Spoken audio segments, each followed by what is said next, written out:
Hey, Crystal Maiden here, and I hope you're appreciating all the editing I'm doing for this playthrough. Again, I don't mind. I don't mind editing though, because I really like how satisfying it is making a cut, you know? How are you supposed to know that you have to play the recorder here to dry out the lake? I at least like that they had that graphical effect where I at least like the fact that the lake looked dried up. It didn't just disappear. You know, that's a good touch. That's a good extra touch that they had that you wouldn't expect of an NES game. Yeah, that was pathetically easy. The previous dungeon was the Wizrobe dungeon, and this dungeon is the mini-boss dungeon. Oh, I like how sometimes you'll kill certain enemies, like Keys for example, and then all of the enemies will die. It's like there's a master enemy. There are other games in Zelda 1 that did that, like Sonic 06. That's a weird example to go to right away, but basically you kill some enemies and then all of the other robots surrounding it will die. And I thought that was pretty convenient. I've never played that game, but at least it's convenient that you can kill all the enemies quickly. By tip of the nose, he's talking about the way the dungeons are designed. You're going to be pretty surprised by how this dungeon is shaped. Each dungeon has its own unique shape to it. Like, you probably noticed that one of the earlier dungeons was shaped like what people call a swastika. Actually, it's not shaped like a swastika at all. It's shaped like a manji, which is basically the Eastern symbol for good luck. I don't really know how it can be confused for it though, since the manji is shifted in a different way than the swastika is, but people are oversensitive, I guess.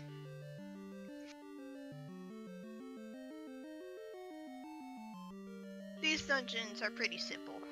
It's like, they're all about the combat, and it's basically the same thing every time. Like, the puzzles really aren't that different. I mean, you bomb walls, you use the step ladder.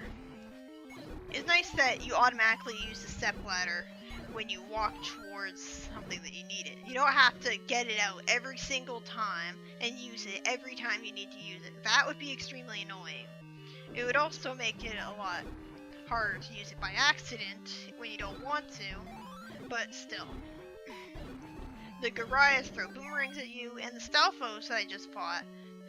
I really love the fact that the Stalfos and the mummy enemies called the Gibdos, you can actually see items on their person before you kill them. And I like that. I like that a lot. That's a neat, nice touch.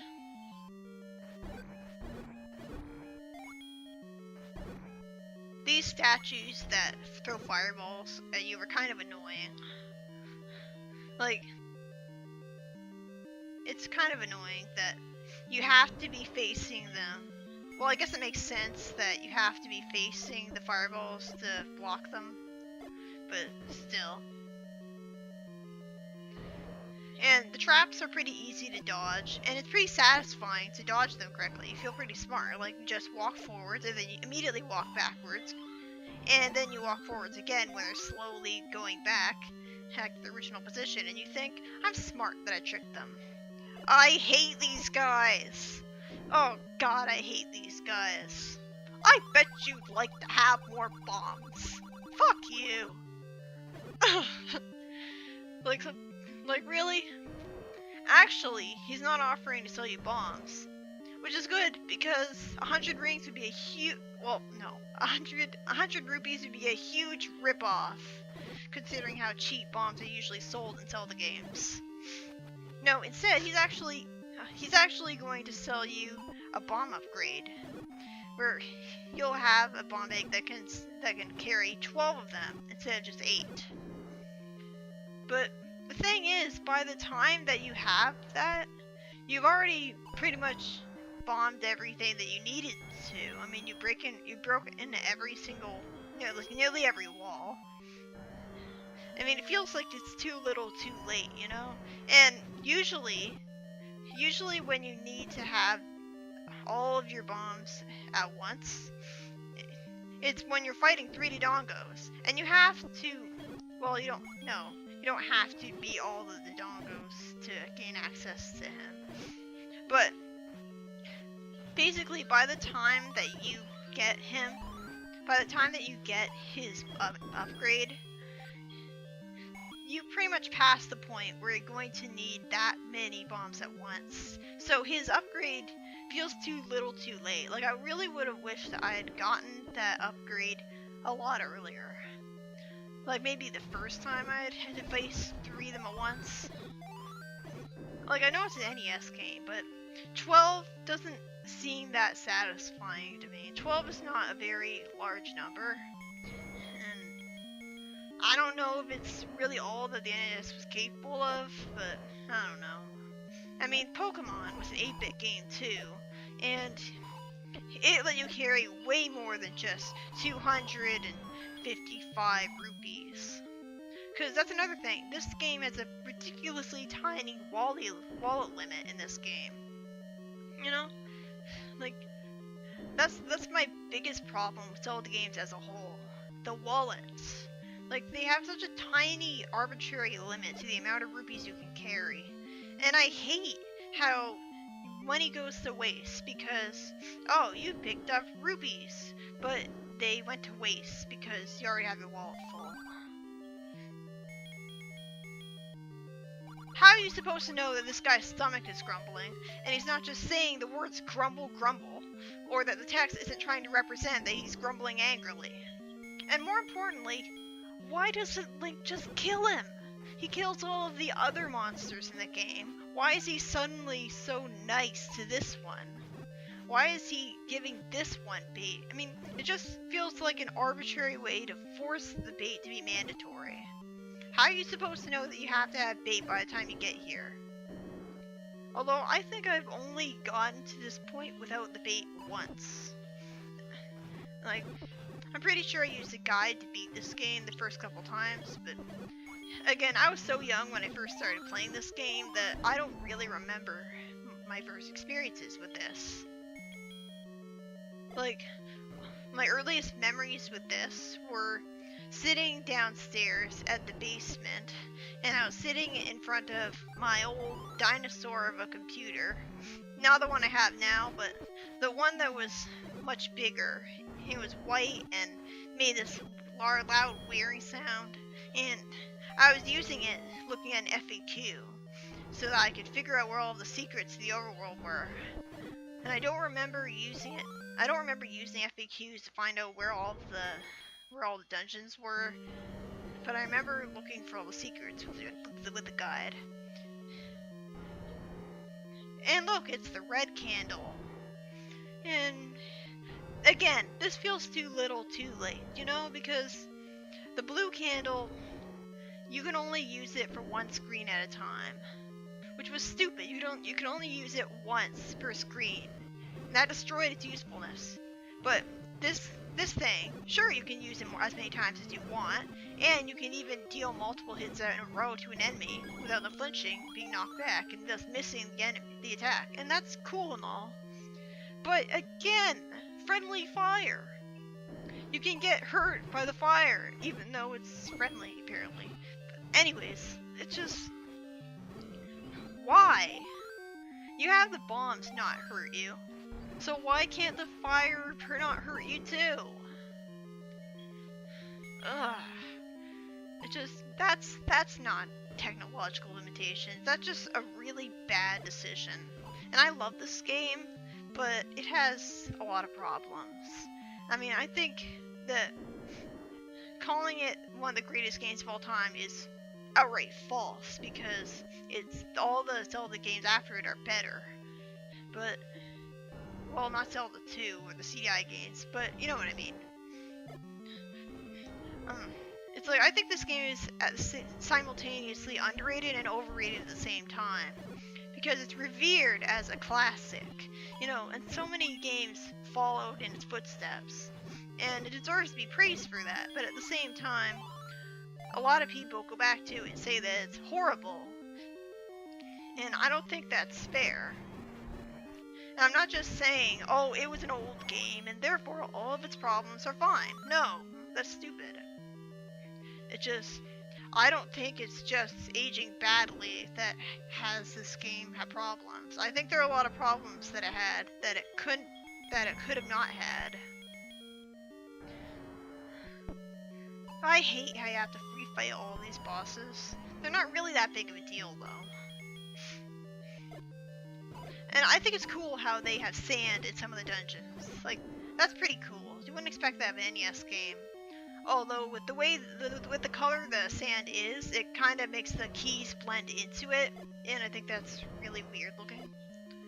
I hate these Dodongos. I don't even remember if there's a real reward for beating all of them. I think it just spawns in some treasure that you don't need.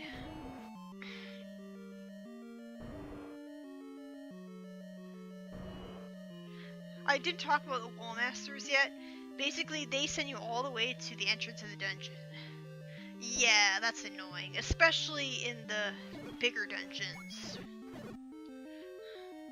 Thankfully, with a good enough sword, you can kill them in one hit, and they're pretty easy. And like, you can kill them while they're still rising out of the wall. You don't have to be facing them. You don't have to be standing on a square, and like, if they're coming out of north wall, you don't have to be facing north to kill them, which is good because that would be really tense. And some of the, you've probably noticed that some of the bubbles were blue and some of them were red. And like, these ones are red, or well, they look more pink to me. These bubbles have the exact same effect on you as the blue bubbles.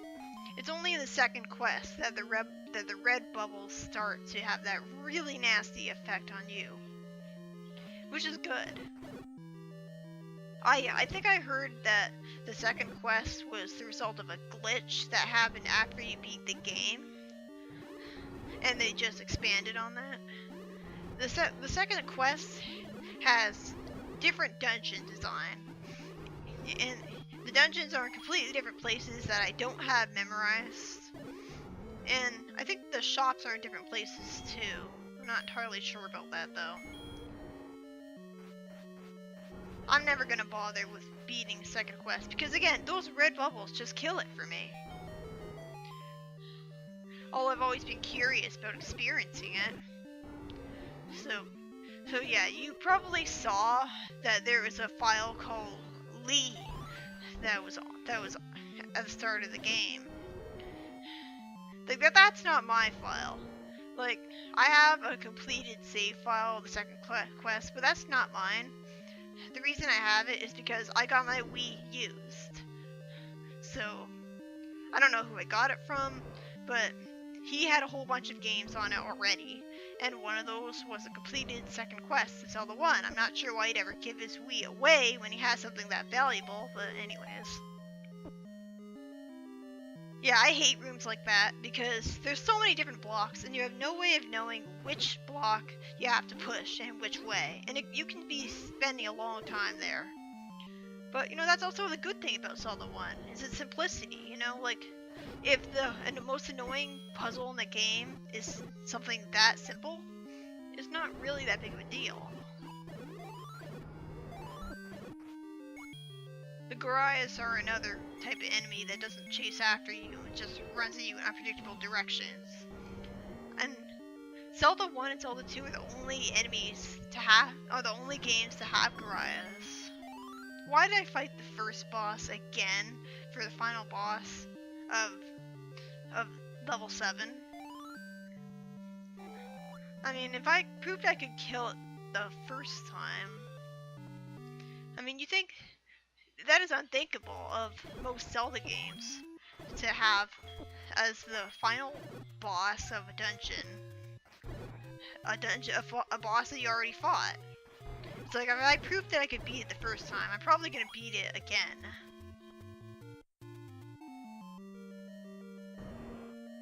Alright, after grinding for rupees, finally afford the next bomb upgrade. That was worth it.